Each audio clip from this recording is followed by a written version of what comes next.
துணிச்சலான அன்னம் மற்றும் மான். அழகான காட்டின் நடுவில் ஒரு பெரிய ஏரி இருந்தது. அதில் பல நீர்ப்பறவைகள் மற்றும் விலங்குகள் மகிழ்ச்சியாக வாழ்ந்து வந்தன. அந்த ஏரியில் ஒரு அழகான அன்னம் இருந்தது. அது தினமும் காலையில் தண்ணீரில் மிதந்து அதன் சிறகுகளை விரித்து விளையாடும். அந்த எரிக்கரையில் ஒரு மான் வந்து தண்ணீர் குடித்து பெரிய மரத்தடியில் ஓய்வெடுத்துக் கொண்டிருப்பது வழக்கம்.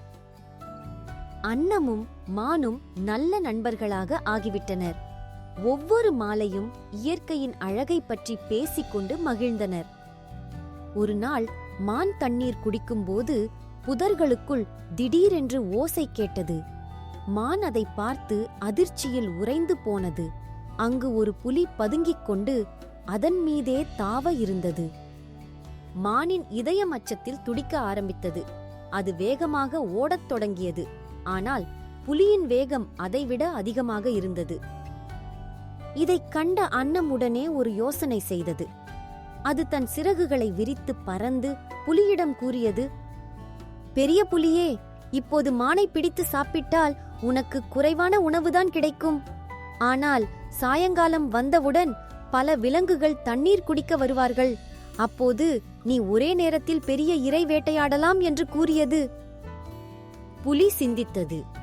இது நல்ல யோசனையாக இருக்கிறது என்று நினைத்து காத்திருக்க முடிவு செய்தது. இதுவே மானுக்கு ஒரு தப்பிக்க கிடைத்த வாய்ப்பு. அது அடிக்கடி திரும்பி பார்த்து புலி தன்னை விட கவனக்குறைவாக இருப்பதை உணர்ந்தது.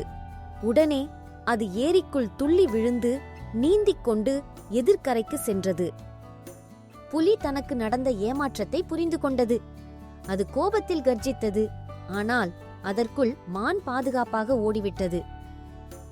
மான் சுவாசத்தை கட்டுப்படுத்திக் கொண்டு அன்னத்தை நோக்கி பார்வையிட்டு, நீ இன்று என் உயிரை காப்பாற்றினாய். உண்மையான நண்பர் என்றால் அவர்களுக்காக உயிரை கொடுக்க தயார் இருக்க வேண்டும். நீ உண்மையான நண்பன் என்று நன்றி கூறியது. அன்னம் புன்னகைத்துக் கொண்டு, நண்பர்கள் ஒருவருக்கொருவர் உதவ வேண்டும், அப்போதுதான் வாழ்க்கை இனிமையாக இருக்கும் என்றது. அன்று முதல் மானும் அன்னமும் இன்னும் அதிகமாக நெருக்கமான நண்பர்களாக ஆகி ஒருவருக்கொருவர் எப்போதும் பாதுகாப்பாக இருந்தார்கள். கதையின் நெறிமுறை: அறிவு மற்றும் விரைவான யோசனை என்றாலே எந்த ஆபத்தையும் வெல்ல முடியும். உண்மையான நட்பு பிரச்சனைகளில் ஒருவர் மற்றவருக்கு உதவுவதில்தான் தெரியும்.